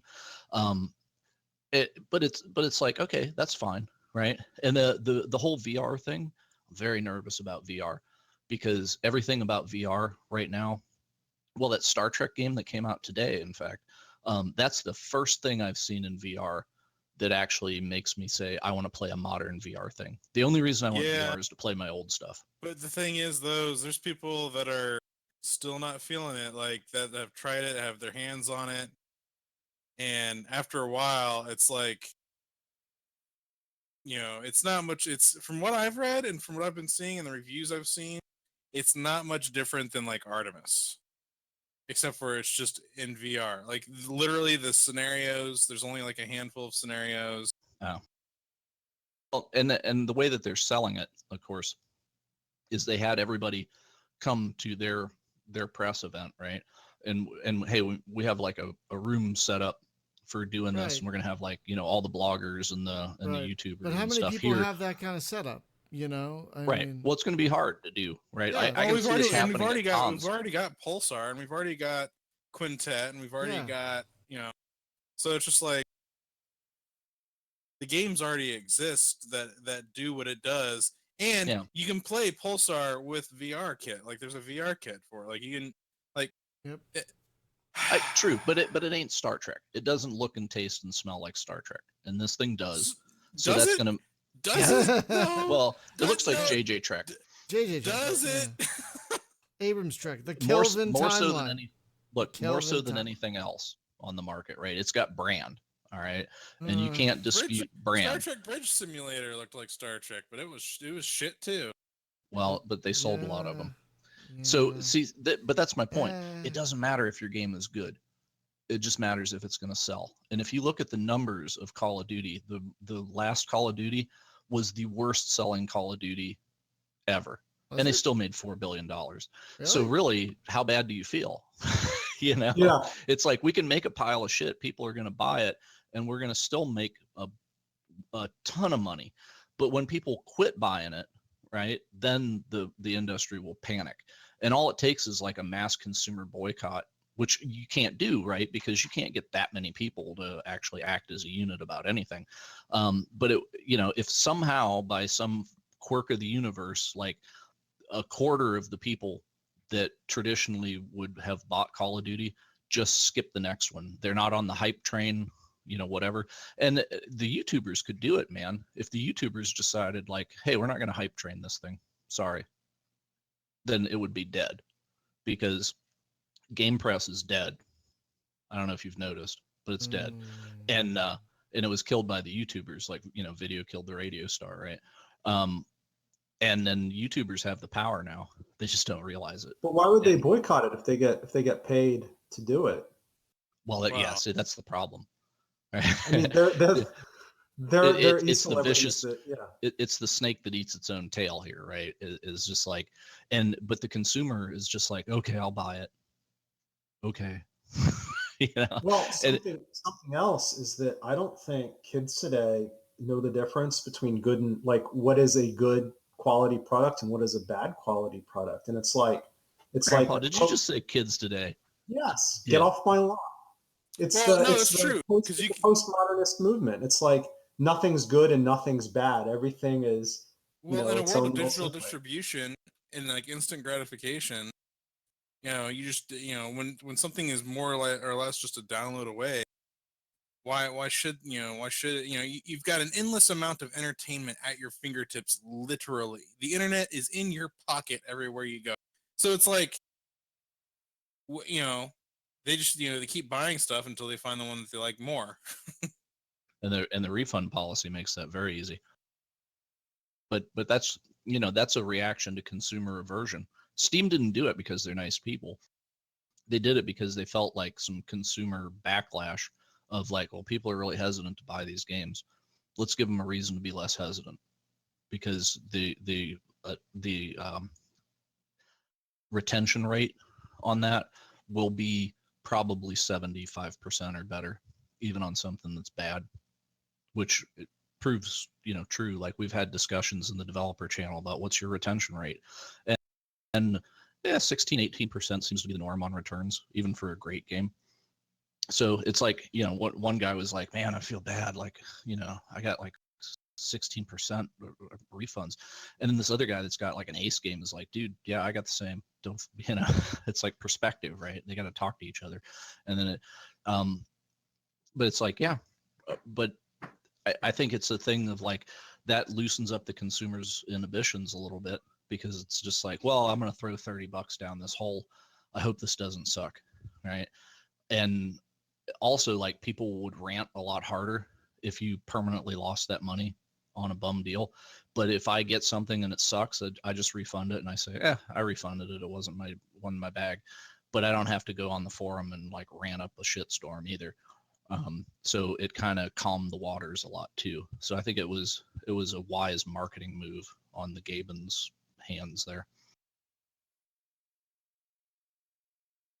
So, on that fun note, But it only staves off the sweet meteor of doom for just a few more years.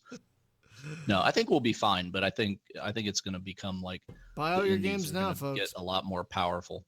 Buy them in all this. now and back them up. Well, it's like whenever they say like, "Oh, the studio got closed. It's a tragedy." It's like, yeah, maybe not. You know, because if the people are good, they're gonna stay in the industry and they'll get picked up elsewhere, I and that's suppose. fine. So you know, you got to kind of cull the herd now and then. And also, these people that get in studios and they work for AAA, and then the studio gets bought or closes and they don't agree or whatever, and they eject, and then they have the skills because they've done it in AAA, and they go out and make something badass, right? Rebel Galaxy. Let me throw a name out there, right? Like they made that, right? That crap wouldn't have happened if those guys didn't have the history that they did. You know, so Everspace. yes, Same exact sort of story. yep. So I think that part of the indie thing, when really talented people just eject out of the the cubicle farm and say, I could do this for my damn self. I don't need to do this for the man. Well, And that's they what we do. did. That's beautiful. Yeah, and you guys are heroes for that. I don't know. I wouldn't go that far. I would just say we're guys with an idea for a game. Well, we that isn't appreciate the terrible. idea for your game. And speaking No, of you're which, heroes unless you fail, and then we never knew you. Who are you again? speaking of your game, when can we actually play the thing? Yeah. So our current kind of roadmap that we haven't discussed post Kickstarter. So I don't want to get myself in trouble here, but we're more or less, I don't know, very close to feature complete. So I say the approximately a month or two away from feature complete in terms of like Adam the coder finishing the programming for it, and then you figure there's another month of bug fix and polish. So really, we're looking at the summer, late summer, to getting kind of a playable out that we can put in the hands of players. Like right now, what you're seeing, for example, we have like two development branches. So it's typical when you do like a large programming project, you have like your main branch, and then you fork stuff off to like do like certain features, and then at the end of it, you have to like merge everything back together. We're kind of in that. So like all of the different features are kind of there in some form, but they're not, they're very raw. They're not bug fixed. And they're, in different places in the repository. They have to be put all together. So we're looking at the summer, definitely, to have some playable that we can at least give to someone, maybe. I'm looking forward to playing it. Damn right. Well, let's That's why wrap I this backed up. it. Yeah, exactly. Let's wrap this up. So your game is Astrobase Command. You can, even though the Kickstarter wrapped up, you can still buy in. So when the alpha does go live, you'll be there, and that's $42 Canadian, which is about, as Dave said earlier, $31 American, which not a bad price for a game. Ain't nothing wrong with that. That's the value they feel their game is worth. So don't question it, please, because God. But Dave, I want to thank you for coming on and talking to us, not just about the game, but your insight into the industry and Kickstarter and everything. I think speaks just as well of you as if you talked about just the game for the entire hour and a half. You know what I mean? So Thanks. Yeah.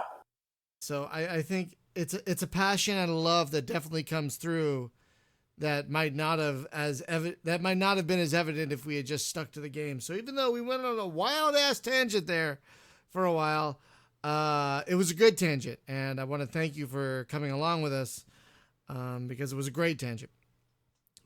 Thanks so much. Thank you. So just a couple programming notes, folks. Again, I'm sorry that I haven't told the winners of the contest who they are yet. It's because I haven't chosen you, but I will. Don't worry, I've just been very busy. But I will get to you, I promise. So on Thursday for the LAN party, we're going to be returning to an old favorite, Drox Operative. We're going to be doing some co-op of that for an hour or two. So that'll be a lot of fun. That game is also a lot of fun. And then next week on the show, we're having an early show because our guest is overseas. I don't remember where. France? Somewhere maybe? Germany? Somewhere over there. Way over there. Next week, we're going to be talking to the folks behind the very freelancery MMO. Sirius Online is who we're talking to next week. I'm going to have a lot of questions for them. Because last time I played their game, wasn't great. wasn't great. Yeah, it's a UI thing, right? It's not just that. It's like I was playing the tutorial and in the middle of it, it just stopped.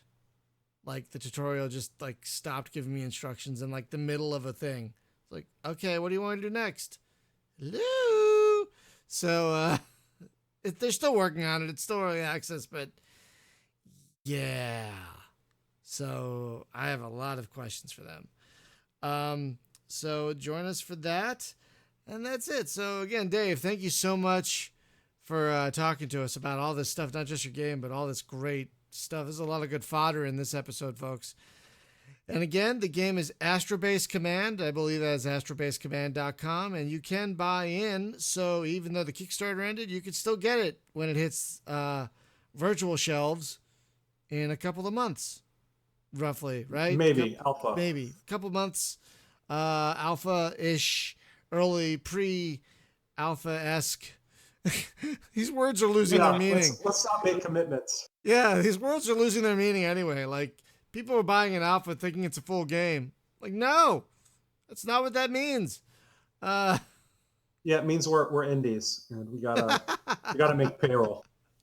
And also, if you would like to support our gaming doomsday cult, we have a Kickstarter. We should come up with a name for that. Name in a Latin phrase and a coat of arms and a